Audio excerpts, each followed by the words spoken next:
En el mundo del narcotráfico, se dice que en la unión está la fuerza, para crecer en el negocio y durar en él. Sin embargo, cuando la ambición entra en juego, las guerras entre carteles comienzan y no acaban hasta que uno de los dos ya no exista. El Mencho es considerado el narco más temido por todos, incluso por el Chapo. Sin embargo, el Mayo nunca tembló ante su voz e hizo lo necesario para demostrar de qué estaba hecho. ¿Cómo inició esta guerra de carteles? Quédate hasta el final del video y descúbrelo. Antes de empezar, deja tu registro con el botón de like y suscríbete. Nuestras historias seguramente te atraparán. Ahora activa la campanita para que demos comienzo. El origen de esta enemistad se remonta a principios de la década de 2010, cuando el CJNG empezó a ganar notoriedad y fuerza en el ámbito del narcotráfico. Durante este periodo, el Mencho aprovechó el vacío de poder generado por la captura de Joaquín El Chapo Guzmán, cofundador del cártel de Sinaloa, junto con el Mayo Zambada. La detención del Chapo en 2014 desencadenó una reconfiguración del mapa del narcotráfico en México. Aunque el Mayo logró mantenerse como la figura más respetada dentro del cártel de Sinaloa, el liderazgo y la influencia del cártel comenzaron a ser desafiados por otras organizaciones criminales, en particular el CJNG, que se expandía rápidamente por todo el país. El primer encuentro directo entre el Mayo y el Mencho se produjo en un contexto de negociaciones. Fuentes cercanas al mundo del narcotráfico afirman que, en un intento por evitar una guerra a gran escala, ambos líderes acordaron una reunión en un lugar neutral en las montañas de Nayarit, una región montañosa estratégica para ambas organizaciones. El encuentro tenía como objetivo discutir los términos de un posible acuerdo de paz, o al menos una tregua temporal, para dividir territorios y evitar confrontaciones que pudieran llamar la atención de las fuerzas del gobierno. Sin embargo, las negociaciones no fueron como se esperaba. Desde el inicio, la reunión estuvo cargada de tensiones. El Mencho, conocido por su carácter impetuoso y su ambición desmedida, llegó con una actitud desafiante, exigiendo una mayor parte de los territorios controlados por el cártel de Sinaloa en los estados de Jalisco, Colima y partes de Michoacán. El Mayo, por su parte, quien siempre ha sido conocido por su habilidad para la diplomacia y su capacidad para mantener el control mediante alianzas estratégicas, intentó calmar los ánimos.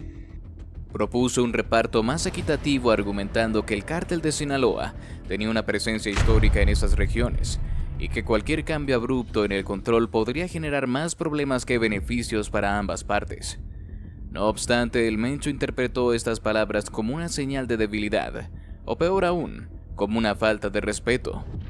Fue entonces cuando el Mencho hizo una demostración de fuerza, ordenando a sus hombres que se apostaran en posiciones estratégicas alrededor del lugar de la reunión, sugiriendo que, si no llegaban a un acuerdo favorable para el CJNG, no dudaría en usar la violencia. El Mayo, al ver esta maniobra, entendió que la posibilidad de un acuerdo pacífico se desvanecía rápidamente. Lo que verdaderamente selló la enemistad entre ambos líderes fue un incidente que ocurrió al final de la reunión. Un intercambio de palabras subidas de tono entre los dos capos escaló una amenaza directa por parte del Mencho, quien juró que tomaría los territorios por la fuerza si no se cumplían sus demandas. El Mayo, conocido por su carácter calculador pero también por no dejarse intimidar, respondió con una amenaza velada, dejando claro que cualquier intento de avanzar sobre el territorio del cártel de Sinaloa sería respondido con una fuerza aplastante.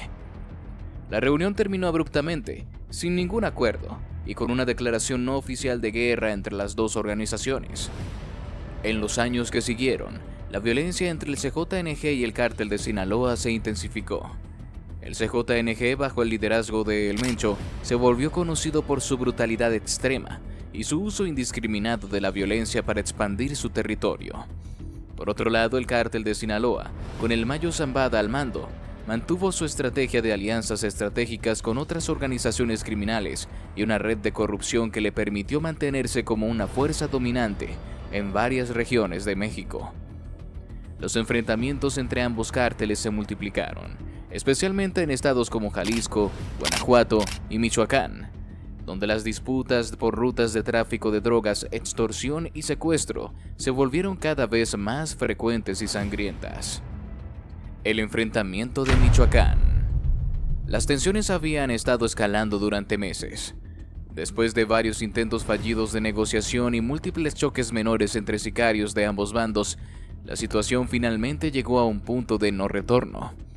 El Mencho, furioso por la resistencia del cártel de Sinaloa para ceder territorio en las regiones estratégicas de Jalisco y Michoacán, ordenó una ofensiva masiva.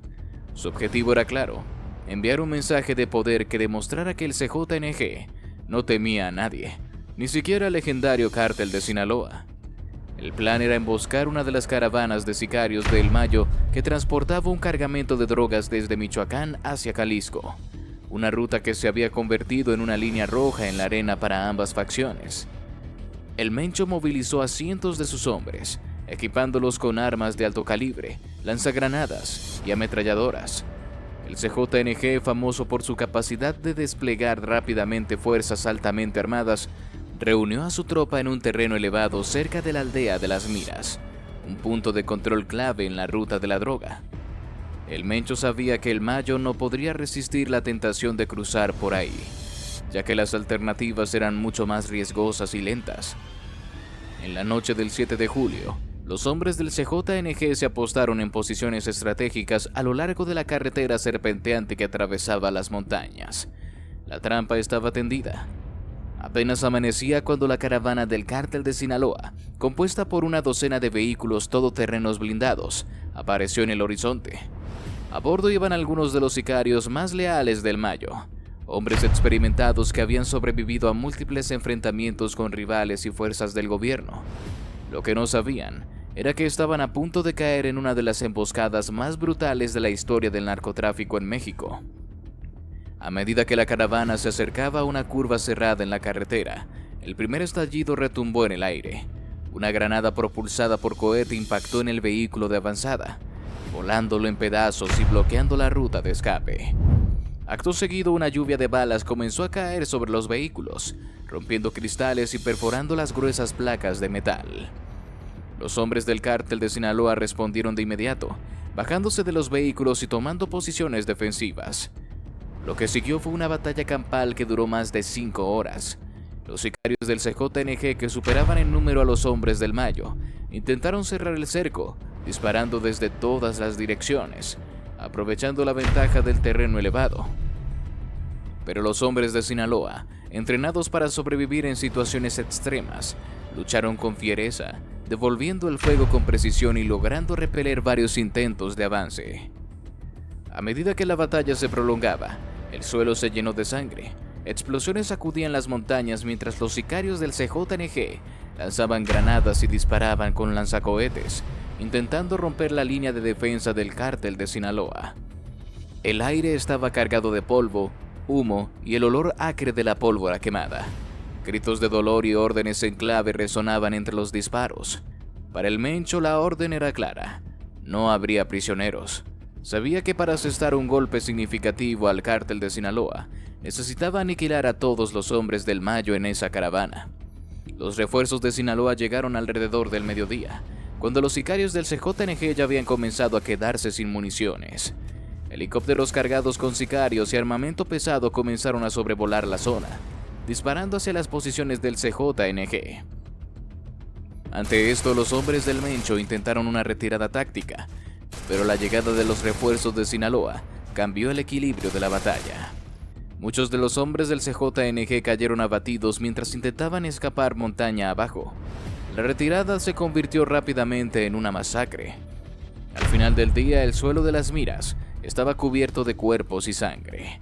Más de 50 hombres del CJNG y unos 30 de Sinaloa habían muerto en la emboscada, convirtiendo la batalla de Las Miras en uno de los enfrentamientos más sangrientos de la guerra del narcotráfico. La captura del Mayo Zambada. La operación que llevó la captura del Mayo Zambada fue meticulosamente planeada durante varios meses. A pesar de su avanzada edad, el Mayo había demostrado ser un maestro del camuflaje, moviéndose constantemente entre sus múltiples refugios en las montañas de Sinaloa y Baja California.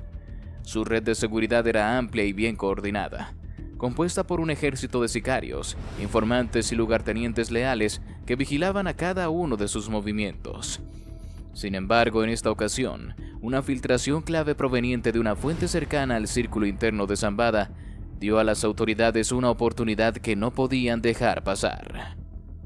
La madrugada del 15 de julio, un equipo de fuerzas especiales del ejército mexicano, apoyado por agentes de la DEA y con el respaldo de tecnología de vigilancia avanzada, comenzó su avance hacia uno de los escondites más seguros del Mayo en la Sierra Madre Occidental. El objetivo era claro: capturar al capo vivo y sin dar lugar a errores que pudieran arruinar la operación. La ubicación del escondite, confirmada por la filtración, era un rancho fortificado rodeado de montañas escarpadas y selva densa, un lugar que el Mayo había utilizado como refugio durante décadas. Sabían que cualquier error podría desencadenar una guerra a gran escala con el cártel de Sinaloa. Los soldados se acercaron con sigilo, utilizando el terreno montañoso a su favor. Las fuerzas de seguridad rápidamente neutralizaron a los guardias que patrullaban la entrada del rancho. A pesar de la rapidez y precisión del ataque, los hombres de Zambada reaccionaron con la violencia y disciplina que los caracterizaba. Una feroz balacera estalló, y por un momento, el aire se llenó de disparos y gritos. Sin embargo, la superioridad numérica y la tecnología de las fuerzas especiales pronto se hicieron evidentes. Los soldados con equipo de visión nocturna y apoyo aéreo avanzaron rápidamente, tomando control de la situación en cuestión de minutos. Dentro del rancho, el Mayo estaba sorprendentemente calmado. A sus 76 años era consciente de que este día podría llegar, pero siempre había confiado en su red de lealtades y su habilidad para desaparecer cuando fuera necesario. Sin embargo, aquella noche no hubo tiempo para una retirada. Rodeado y sin posibilidad de escapar, Zambada decidió rendirse. Al ser llevado esposado por los soldados, el viejo capo mantuvo la compostura que lo había caracterizado durante toda su carrera. Su captura fue un golpe humillante no solo para él, sino para todo el cártel de Sinaloa, una organización que durante décadas había estado bajo su tutela estratégica. La noticia de su captura se difundió rápidamente, y el impacto sobre el cártel de Sinaloa fue inmediato y devastador. Sin el Mayo a la cabeza, la organización enfrentaba una de las mayores crisis de liderazgo de su historia. Aunque había otros líderes dentro del cártel, como los hijos de Joaquín El Chapo Guzmán, conocido como Los Chapitos, y Damaso López alias el Minilic, la figura del Mayo era única. No solo era un estratega experimentado, sino también un mediador que mantenía un delicado equilibrio entre las diferentes facciones del cártel y otras organizaciones criminales. La captura del Mayo desató una lucha de poder interna casi de inmediato. Los Chapitos vieron una oportunidad para consolidar su control, pero se enfrentaron a la resistencia de los aliados leales a Zambada, quienes no estaban dispuestos a ceder terreno sin luchar. Surgieron rumores de traiciones internas y ajustes de cuentas, mientras que en las calles de Sinaloa, la violencia comenzó a aumentar a medida que las facciones rivales se disputaban el control de las rutas de tráfico, laboratorios de metanfetaminas y otras actividades ilícitas. Mientras tanto, la reacción del Cártel Jalisco Nueva Generación CJNG, liderado por Nemesio El Mencho Oseguera, fue rápida y calculada. Aprovechando la confusión dentro del cártel de Sinaloa, el CJNG intensificó sus operaciones en territorios que antes eran bastiones de Sinaloa, como en el Triángulo Dorado y otras áreas estratégicas en el norte y occidente del país. La captura del Mayo no solo debilitó al cártel de Sinaloa, sino que también proporcionó al CJNG una ventaja táctica en su guerra en curso contra sus rivales. Por cierto, si te está gustando el video, te invitamos a que nos regales tu me gusta y active la campanita de notificaciones para que no te pierdas ninguno de nuestros videos. Continuamos. El mensaje del Mencho. Desde su escondite, el Mencho orquestó una serie de movimientos calculados para hacer saber a todos que la caída de Zambada no solo significaba el debilitamiento de su cártel, sino también una oportunidad dorada para que el CJNG se consolidara como la organización criminal más poderosa de México. El mensaje del Mencho fue brutal y sin rodeos. Utilizó todos los canales disponibles para que su declaración resonara en cada rincón de los territorios controlados por el cártel de Sinaloa y más allá. En un video grabado y difundido a través de redes sociales clandestinas, el Mencho apareció rodeado de hombres armados, con un tono amenazante y una sonrisa fría en su rostro. Ahora que el viejo está tras las rejas, Su familia pagará por cada una de sus traiciones, declaró con voz grave, dejando en claro que no se detendría ante nada para destruir todo lo que Zambada había construido. Voy a ir por cada uno de los suyos. No habrá piedad para nadie. Voy a acabar con todo lo que alguna vez quiso. Este es solo el comienzo. Las palabras del Mencho eran una declaración de guerra total. La mención específica de la familia de El Mayo no solo tenía la intención de desestabilizar el cártel, sino también de golpear donde más dolía a Zambada. Su familia siempre había sido su punto más vulnerable. A pesar de su vida dedicada al narcotráfico, El Mayo había mantenido una imagen de protector, especialmente para sus hijos y seres queridos. Pero ahora, con él encerrado, el Mencho había encontrado la forma de atacar ese punto débil. En cuestión de días, las amenazas del Mencho se convirtieron en acciones, los primeros en ser atacados por algunos de los miembros más cercanos de la familia Zambada. A plena luz del día en Culiacán, un convoy de sicarios del CJNG irrumpió en la residencia de un sobrino del Mayo, conocido por su implicación en la estructura financiera del cártel. La brutalidad del ataque fue un claro mensaje del estilo implacable del Mencho. No dejaría piedras sin remover. Los sicarios armados hasta los dientes arrasaron con todo, dejando un rastro de destrucción y sangre.